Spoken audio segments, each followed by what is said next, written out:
भाग 19। विक्रम ने जब कल्पना को अपने सामने देखा तो गुस्सा तो बेहिसाब आया, लेकिन वह खून का घूंट पीकर रह गया और मुस्कुराते हुए बोला, अरे क्या हुआ आपको? पहचाना नहीं क्या मुझे? अपने बेटे को देखकर जरा भी खुशी नहीं हुई क्या?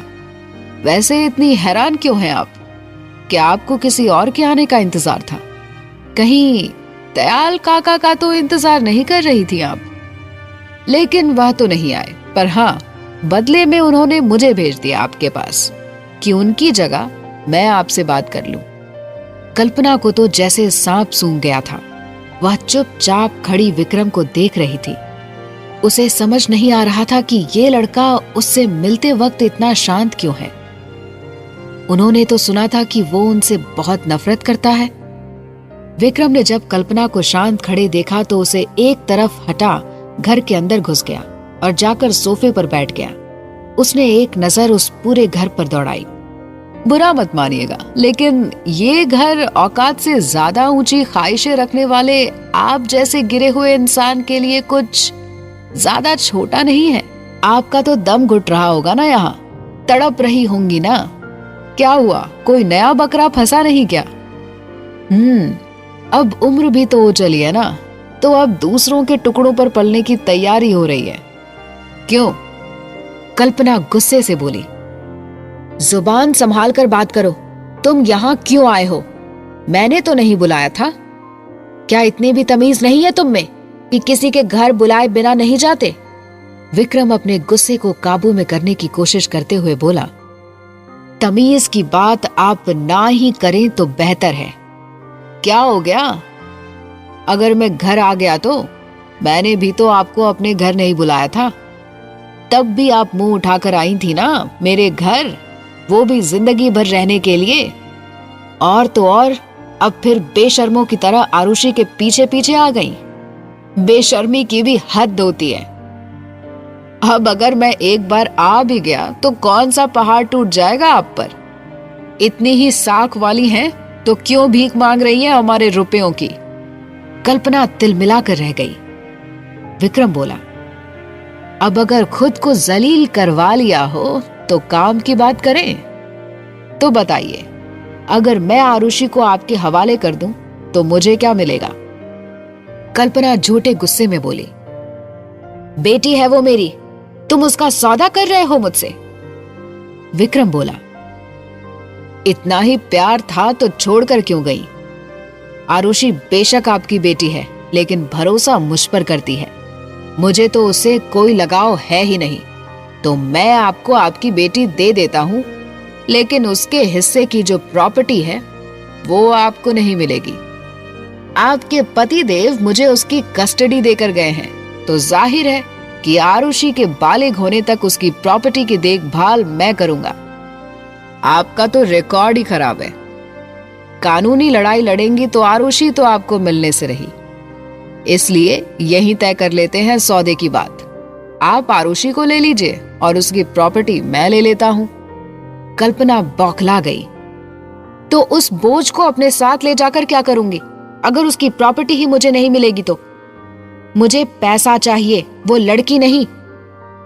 विक्रम के चेहरे पर गुस्सा एकदम साफ दिखने लगा। वह सख्त लहजे में बोला, दिखा दिया ना अपना असली रंग। टायन भी 7 घर छोड़कर वार करती है, लेकिन तुम उससे भी ज्यादा घटिया हो। एक बात कान खोल कर सुन लो, ना तो तुम्हें आरुषि मिलेगी और ना ही प्रॉपर्टी। जहां से आई हो वापस लौट जाओ, वरना तुम्हारा बहुत बुरा हाल करूंगा। अब तक की तुम्हारी सारी गलती माफ करने को तैयार हूं, लेकिन अगर दोबारा फिर कुछ गलत करोगी तो फिर मुझे भी नहीं पता कि मैं क्या करूंगा। कल्पना बोली, चली जाऊंगी, पर पहले आरुषि के हिस्से की प्रॉपर्टी मुझे दे दो। विक्रम बोला, और तुम्हें ऐसा क्यों लगता है कि मैं तुम्हारी बात मानूंगा? कल्पना बोली, तुम तो जानते ही हो कि पैसों के मामले में मैं किसी की सगी नहीं हूं। खामखा अपनी जान से हाथ धो बैठोगे। विक्रम कुछ कहता कि उसके फोन पर एक मैसेज आया, जिसे देखकर उसके चेहरे पर मुस्कान तैर गई। विक्रम उठ खड़ा हुआ और वहां सिटिंग एरिया में रखे सामान को गुस्से में उठाकर फेंकने लगा। वह जोर से चिल्लाने लगा, ये क्या कर रही हैं आप? प्लीज मुझे मत मारिए। मैंने क्या बिगाड़ा है आपका? मैं सब कुछ आपके नाम कर दूंगा, बस मुझे जान से मत मारिए। विक्रम ने एक और डाइनिंग टेबल पर रखा चाकू उठा लिया और जबरदस्ती कल्पना के हाथ में पकड़ाकर अपनी बाजू पर वार कर जोर जोर से मदद के लिए चीखने लगा, कोई है? प्लीज मेरी मदद करो, वरना ये औरत मुझे जान से मार देगी। विक्रम ने अपने हाथ और सिर पर भी हल्की सी चोट लगा ली। कल्पना यह सब देख बुरी तरह डर गई। वह समझ ही नहीं पाई कि अचानक से विक्रम को क्या हो गया, वह यह सब क्यों कर रहा है। तभी दरवाजे पर दस्तक हुई तो कल्पना चौंक कर उस ओर देखने लगी कि इस वक्त यहाँ कौन आ गया। बाहर से दयाल काका की आवाज आई, विक्रम तुम घबराना नहीं, मैं आ गया हूं। विक्रम उनकी आवाज सुन और जोर से चीखते हुए सामान गिराने लगा, काका बचाइए मुझे, ये औरत मुझे मार देना चाहती है। वह जल्दी से दरवाजे की ओर भागा और उसे खोल दिया। दयाल काका ने जब सामने विक्रम को घायल देखा तो भागकर उसके पास आ गए। कल्पना गुस्से से आगे बढ़ी और विक्रम की कॉलर पकड़ जैसे ही उसे अपने हाथ में लगे चाकू से धमकाने को हुई कि उसकी नजर दरवाजे से अंदर आते पुलिस वालों पर गई जो उसे ही देख रहे थे। कल्पना यह देख घबरा गई और चंद कदम पीछे हट गई, लेकिन अब इसका कोई फायदा नहीं था। दयाल काका रोते हुए बोले, सच आप अपनी आंखों से ही देख लीजिए इंस्पेक्टर साहब, कल्पना जी ने आरुषि को पहले विक्रम को मारने की धमकी दी और आज इसे मारने की कोशिश भी की। वह तो वक्त रहते हम यहाँ पहुंच गए, वरना यह तो मेरे बच्चों को जान से ही मार देती। इंस्पेक्टर के इशारे पर वहां मौजूद एक लेडी कांस्टेबल आगे बढ़ी और विक्रम पर जानलेवा हमला करने के जुर्म में कल्पना को गिरफ्तार कर लिया। वह चीखती रही कि उसने कुछ नहीं किया, लेकिन सारे सबूत उसके खिलाफ थे। विक्रम और दयाल काका मुस्कुराते हुए उसे देख रहे थे। पुलिस के साथ दोनों थाने गए और कल्पना के खिलाफ रिपोर्ट दर्ज की कि जब विक्रम कल्पना को समझाने उसके घर गया तो कल्पना ने उसे डराया, धमकाया कि वह आरुषि के हिस्से की जायदाद उसे दे दे, लेकिन जब विक्रम नहीं माना तो उस पर जानलेवा हमला किया। पुलिस स्टेशन से बाहर निकल विक्रम ने काका से पूछा, आरुषि कहाँ है? दयाल काका बोले, घर पर है। पहले तो पुलिस के सामने जाने से डर रही थी, लेकिन जब उसे महसूस हुआ कि कल्पना सच में तुम्हें नुकसान पहुंचा सकती है तो फिर बेझिझक पुलिस को बता दिया कि कल्पना ने तुम्हें जान से मारने की धमकी दी है और उसे ब्लैकमेल करना चाहा। उसका काम खत्म होने तक विविधा वहां आ गई थी, क्योंकि मैंने उसे पहले ही फोन कर दिया था कि वह पहले थाने आए और आरुषि को साथ ले जाए, तो उसने वैसे ही किया। विक्रम ने थोड़ी सुकून भरी सांस ली कि आरुषि ठीक है। दोनों अब हॉस्पिटल गए और विक्रम की ड्रेसिंग करवाने के बाद घर की ओर चल पड़े। काका ने गौर किया कि विक्रम एकदम शांत हो चला है। उसके चेहरे पर कई भाव उमड़ रहे थे। विक्रम को जितना खुश होना चाहिए था उतना वह लग नहीं रहा था। घर पहुंचने के बाद विक्रम ने एक नजर आरुषि और विविधा पर डाली, फिर चुपचाप अपने कमरे में चला गया। आरुषि उसे चोटिल देख परेशान हो गई। वह विक्रम को रुकने का कहते हुए उठकर उसके पीछे जाने लगी कि पीछे से आते काका ने उसे रोक लिया।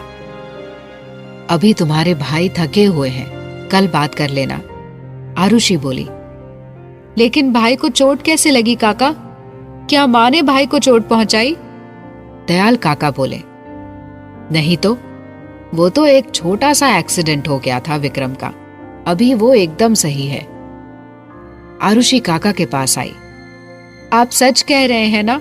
और क्या हुआ था माँ के यहाँ? अब कहाँ है वो? दयाल काका मुस्कुरा दिए। तुम अभी बच्ची हो बेटा, इन सब के बारे में इतना मत सोचो। तुम बस इतना समझ लो कि तुम्हारी माँ के अंदर अगर अब भी रत्ती भर की शर्म बाकी होगी तो वो दोबारा लौटकर नहीं आएगी, और अगर वह फिर भी लौटकर यहाँ आई तो उसका क्या हश्र होगा यह तो मैं भी नहीं जानता। आरुषि शांत सी अपनी बुक्स लेने कमरे में चली गई। विविधा जो अब तक चुप बैठी थी, आरुषि के कमरे में जाने के बाद काका से बोली, मुझे तो बताइए कि क्या बात है, विक्रम को इतनी चोटें कैसे आई? वह ठीक तो है ना? काका ने उसकी नजरों में विक्रम के लिए फिक्र देखी तो मन ही मन खुश हो गए और उसे सब कह सुनाया। विविधा हैरान सी बोली, विक्रम इतना शातिर होगा, यह तो मैंने सोचा ही नहीं था। लेकिन इस सब के लिए खुद को चोट पहुंचाना समझदारी तो नहीं है। दयाल काका बोले, कभी कभी बुरे लोगों को सबक सिखाने के लिए अच्छे लोगों को भी बुरा बनना पड़ता है। कहावत तो सुनी होगी कि लातों के भूत बातों से नहीं मानते। विविधा बोली, ज्यादा चोट तो नहीं आई ना उसे? दयाल काका बोले, अब वह सब मुझे नहीं पता। मैंने उससे पूछा तो कोई जवाब नहीं दिया, बस ड्रेसिंग करवा ले आया हूं। और अगर तुम्हें इतनी चिंता है तो खुद उसे जाकर पूछ लो ना। विविधा कुछ पलों के लिए सोच में पड़ गई। फिर विक्रम से मिलने और उसका हाल चाल लेने के लिए जैसे ही उठकर सीढ़ियों की तरफ जाने लगी कि तभी आरुषि आ गई। विविधा आरुषि को पढ़ाने में व्यस्त हो गई, लेकिन उसका ध्यान बार बार विक्रम की ओर ही जा रहा था। विक्रम अपने कमरे में बैठा हुआ था। कल्पना को इतने वक्त बाद अपने सामने देख उसका खून खौल उठा था। अगर वह कुछ महीने पहले उसे मिली होती तो वह उसी पल उसे जान से मार देता। लेकिन अब हालात कुछ और थे। आरुषि के आने से बहुत कुछ बदल गया था। वह उसकी जिम्मेदारी है और उसे एक सुरक्षित भविष्य देना उसका फर्ज था। इंसान जब अकेला होता है तो अपने फैसले अपनी सहूलियत के हिसाब से लेता है, लेकिन जब उसकी जिंदगी के साथ और लोगों की भी जिंदगी जुड़ जाती है तो फिर उसे सभी के हिसाब से सोच समझकर फैसला लेना पड़ता है। विक्रम अपनी नजरों के सामने लगी मां की तस्वीर को देख उनसे बातें करने लगा। आरुषि के मां के साथ जो किया मैंने, वो जानने के बाद क्या वो मुझे समझेगी या फिर मुझसे नाराज होगी? क्योंकि कल्पना कैसी भी है तो उसकी मां ही। काका कह रहे थे कि हो सकता है कल्पना को इससे सबक मिले और वह चुपचाप वापस लौट जाए, पर मुझे पता है कि वो इतनी आसानी से नहीं मानेगी। अब अगर उसने कुछ भी ऊंट पटांग हरकत की तो मैं उसका जिंदगी भर जेल में रहने का इंतजाम कर दूंगा। विक्रम को अपनी मां के लिए बुरा लग रहा था कि वह उनकी गुनाहगार को ज्यादा ढंग से सजा नहीं दे पाया। कहीं ऐसा तो नहीं कि एक भाई होने का फर्ज निभाने के चक्कर में वह एक बेटे होने का फर्ज निभाने से चूक रहा है? वह मां को देखते हुए धीरे से बोला, आई एम सॉरी मां। इतने में काका विक्रम के कमरे में आए और बोले, क्या बात है विक्रम, तुम्हें तो खुश होना चाहिए कि आज तुम्हारी सबसे बड़ी दुश्मन जेल में है, लेकिन मैं वो खुशी कहीं देख ही नहीं पा रहा तुम्हारे चेहरे पर। हमारी जिंदगी का सबसे बड़ा कांटा अब दूर हो गया है। विक्रम बोला, क्योंकि मैं खुश नहीं हूं काका। मेरा बस चलता तो मैं उसे जान से मार देता, पर वो आरुषि की मां है और इस गलत फहमी में ना रहिए कि वो हमारी जिंदगी से जा चुकी है। दौलत का नशा इतनी जल्दी उसके दिमाग से नहीं उतरेगा। वह फिर कोशिश करेगी उसे पाने की। दयाल काका गंभीर हो गए। तो तुमने क्या सोचा है? मुझे लगता है कि तुम्हें संभल कर रहने की जरूरत है बेटा, क्योंकि सिर्फ तुम ही हो जो उसके और उसकी मंजिल के बीच आ रहे हो। उसने धमकी भी तो दी थी आरुषि को तुम्हें नुकसान पहुंचाने की। कहीं उसने सच में ऐसा कुछ किया तो? विक्रम बोला, करने दीजिए जो उसे करना है। मैं जीते जी तो उस औरत की परछाई अपनी बहन पर नहीं पड़ने दूंगा। मुझे फिक्र है तो बस आरुषि की। कल को अगर मुझे कुछ हो जाता है तो आप आरुषि का ख्याल रखिएगा। उसे किसी भी कीमत पर कल्पना के हाथ में मत जाने दीजिएगा। अगर अपने बाद में किसी और पर भरोसा कर सकता हूं तो वो आप ही हैं काका। काका बोले, भगवान ना करे कि कल को तुम्हें कुछ हो जाए तो मैं जरूर आरुषि को संभाल लूंगा, लेकिन कब तक? 50 साल से भी ज्यादा उम्र हो चली है मेरी। कितने समय तक साथ निभा सकूंगा? विक्रम बोला, आप कहना क्या चाहते हैं? काका बोले, वही जो मैं पिछले काफी समय से कह रहा हूं। एक और इंसान भी है जिसे आरुषि की बहुत परवाह है। विविधा आरुषि का बहुत अच्छे से ख्याल रखेगी। विक्रम झुंझलाहट से बोला, हो क्या गया है आपको? वो भला क्यों मेरी बहन का ख्याल रखेगी? उसकी अपनी भी तो जिंदगी है और एक रोज उसकी भी तो शादी हो जाएगी, तो जाना तो होगा। दयाल काका बोले, तो इसका भी हल है ना? क्या? कोई और विविधा से शादी करे उससे पहले तुम ही उससे शादी क्यों नहीं कर लेते? विक्रम नाराज हो गया। आपकी सारी बातें सिर्फ शादी पर ही आ रुकती हैं। कितनी बार कह चुका हूं कि मैं नहीं करना चाहता शादी। पहले मैं सिर्फ अपनी माँ का बेटा था, लेकिन आरुषि के आने के बाद मैं बेटे और भाई में बंट गया। भाई होने का फर्ज निभाने के चक्कर में मैं आज शायद बेटे होने का फर्ज निभाने से चूक गया। कल को आपके कहने पर मैं अगर शादी कर लेता हूं तो फिर पति भी बनना पड़ेगा, और क्या पता पति होने का फर्ज निभाने के चक्कर में मैं भाई होने का फर्ज निभाने से चूक जाऊं तो? और विविधा से शादी करने के लिए एक बार को मैं मान भी लूं तो क्या होगा? विविधा तो नहीं मानेगी। हम दोनों बिल्कुल अलग हैं काका। इन रिश्तों में कहीं उलझ कर ही ना रह जाऊं मैं। काका बोले, वो क्यों मना करेगी भला? एक बार बात कर देखूं क्या उससे, क्योंकि मुझे तो लगता है कि वह तुम्हें पसंद करती है। फिक्र कर रही थी तुम्हारी चोटें देखकर। विक्रम बोला, अच्छा, मतलब कुछ भी बोले जा रहे हैं आप जाकर अपना काम कीजिए और मुझे कुछ वक्त अकेला रहने दीजिए। काका अब चुपचाप कमरे से बाहर चले गए, क्योंकि अपना काम तो वो खत्म कर ही चुके थे। विक्रम के कानों में विविधा के दिल का हाल सुनाकर कल्पना जेल में गुस्से में घूम रही थी। उसने बड़ी मुश्किल से वहां के इंचार्ज से एक फोन कॉल करने की परमिशन ली और अजीत को कॉल करके सब कह सुनाया। अजीत यह सुनकर हंसने लगा। कल्पना तिलमिला कर रह गई। तुम हंस रहे हो मुझ पर? अजीत बोला, तो और क्या करूं? तुम्हें मना किया था मैंने कि विक्रम से दूर रहो, लेकिन तुम्हें खुद पर बहुत गुरूर था। सोचा कि आज तक जैसे सभी को बेवकूफ बनाते आई हो, वैसे ही इसे भी बना लोगी। पर इतना तो याद रखना चाहिए था कि जिस तरह हम दूसरे के साथ छल करते हैं, क्या पता कल को किसी ऐसे पर हाथ डाल दें जो तुमसे भी ज्यादा सनकी और ताकतवर निकले। अब ऐसों को छेड़ोगी तो जमीन दोज होना तो बनता है ना। वो कहते हैं ना कि किसी के साथ गलत करके अपनी बारी का इंतजार भी करना चाहिए। कल्पना बोली, तुम्हारे भाषण सुनने के लिए फोन नहीं किया था मैंने। अभी कुछ नहीं सुनना मुझे, बस कैसे भी करके निकालो मुझे यहां से प्लीज। अजीत बोला, अब जो भी होगा परसों होगा, क्योंकि कल रविवार है तो कोर्ट बंद होगा। तुम्हारे रिहाई के ऑर्डर तो अब परसों ही मिलेंगे। फिलहाल मैं बात करता हूं किसी अच्छे लॉयर से।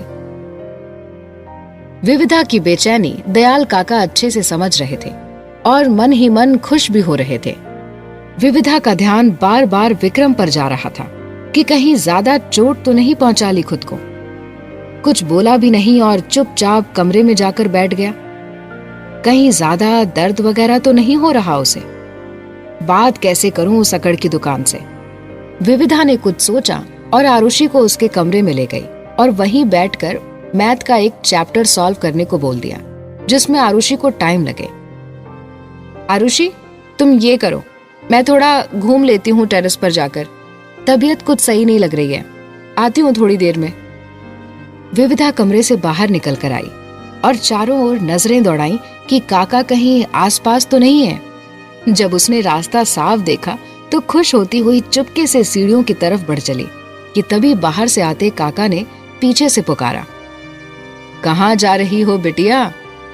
विविधा खुद को जो रंगे हाथ पकड़े जाने पर शर्मिंदगी से भर गई और आंखें बंद कर धीरे से बड़बड़ाई, हे भगवान, काका पता नहीं क्या सोचेंगे मेरे बारे में कि ऐसे चोरों की तरह मैं पता नहीं कहाँ जा रही थी। वह अब काका की तरफ बढ़ी और मुस्कुराने की कोशिश करते हुए बोली, वो मैं तो बस ऐसे ही हवा खाने जा रही थी टेरेस पर।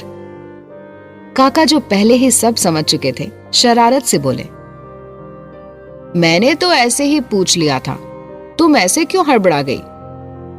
विविधा बोली, नहीं, ऐसा तो कुछ भी नहीं है।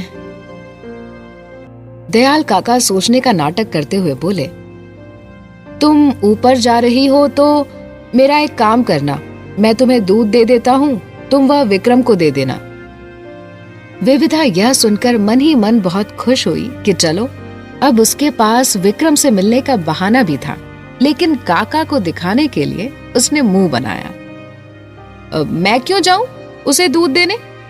एक तो वैसे ही अकड़ की दुकान बना घूमता फिरता है, मैं जाऊंगी तो भाव खाएगा। दयाल काका बोले, ठीक है फिर मैं ही दे आता हूं।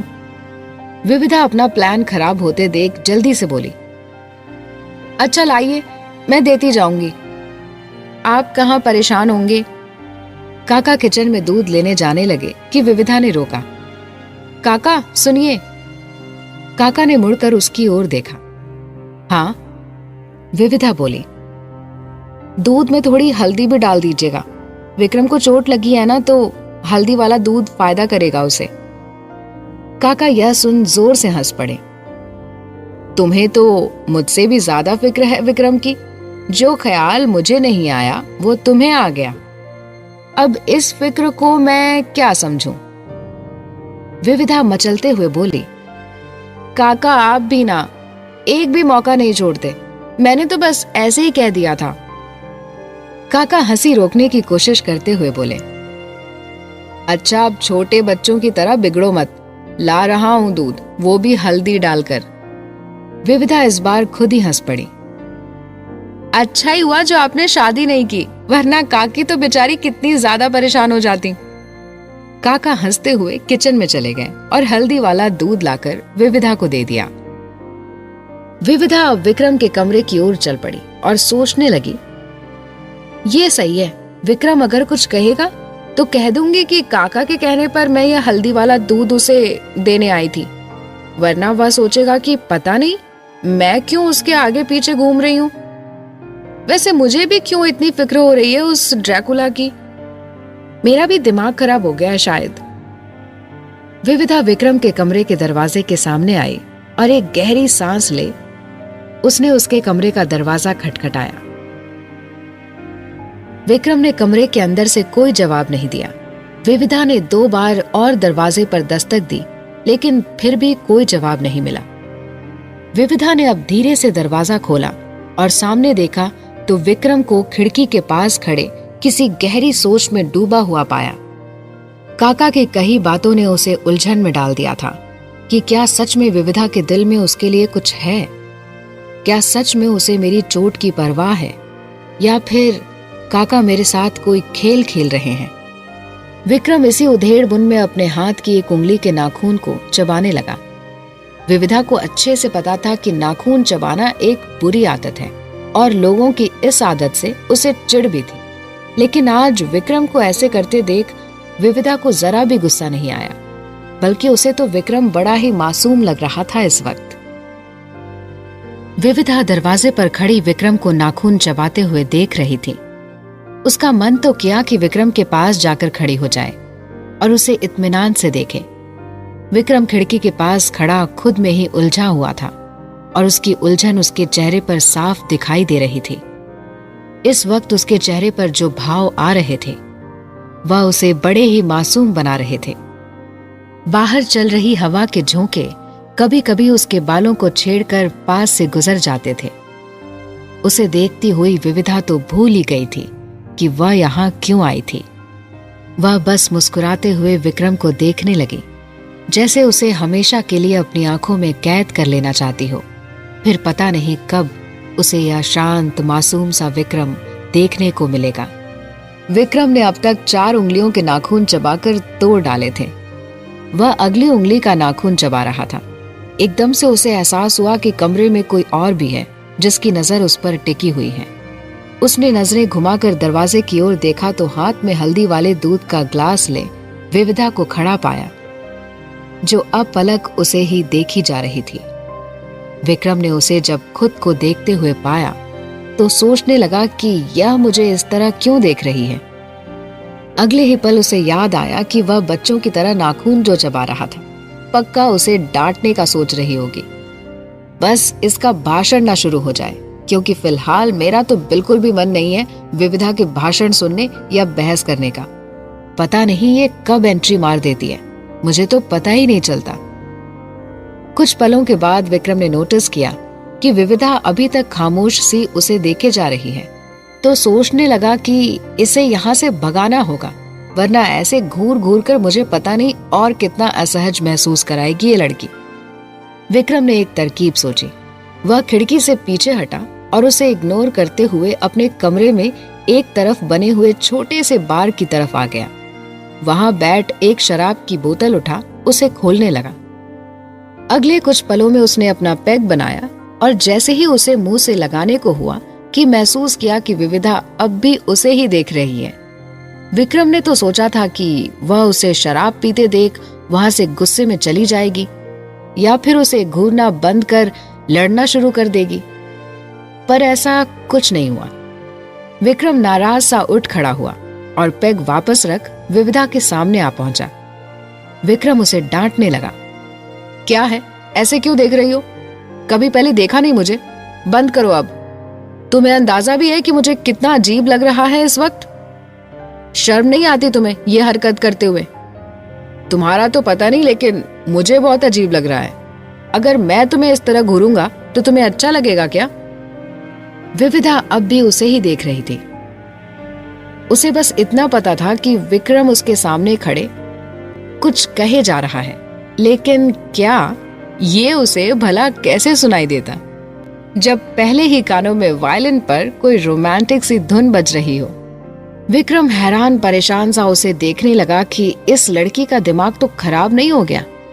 मैं इसे डांट रहा हूं और ये अब भी मुझे घूर रही है। आरुषि को एक सवाल में दिक्कत हुई। उसने सोचा कि वह टेरेस पर चली जाती है और मैम से वहीं अपना डाउट पूछ लेगी। वह बुक लेकर अपने कमरे से बाहर निकल सीढ़ियों की तरफ बढ़ी कि उसे सिटिंग एरिया में काका परेशान से इधर उधर घूमते हुए दिखे। वह वापस लौटकर उनके सामने जा खड़ी हुई। दयाल काका ने अपने सामने हाथ में बुक लिए आरुषि को खड़े हुए देखा तो बोले, तुम कहाँ जा रही हो? आरुषि बोली, ऊपर टेरेस पर, मैम से एक सवाल पूछना था। काका बोले, वहां मत जाना क्योंकि विविधा ड्रैकुला के कमरे में गई है उसे हल्दी वाला दूध देने। आरुषि हंस पड़ी। अच्छा, यह तो खुशी की बात है कि दोनों कुछ देर साथ बैठेंगे। दयाल काका बोले, हाँ बात तो है। आरुषि बोली, लेकिन आप परेशान क्यों लग रहे हैं?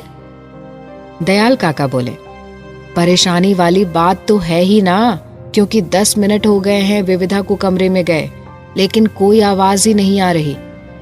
कहीं दोनों ने एक दूसरे का खून तो नहीं कर दिया? आरुषि यह सुनकर हंसने लगी। कुछ भी बोलते हो आप। काका हंस दिए। तुम यही मेरे पास ही बैठकर पढ़ लो, उन दोनों को डिस्टर्ब मत करो, कभी कभी तो दोनों शांत होते हैं। आगे क्या हुआ जानने के लिए सुनिए कहानी का अगला भाग।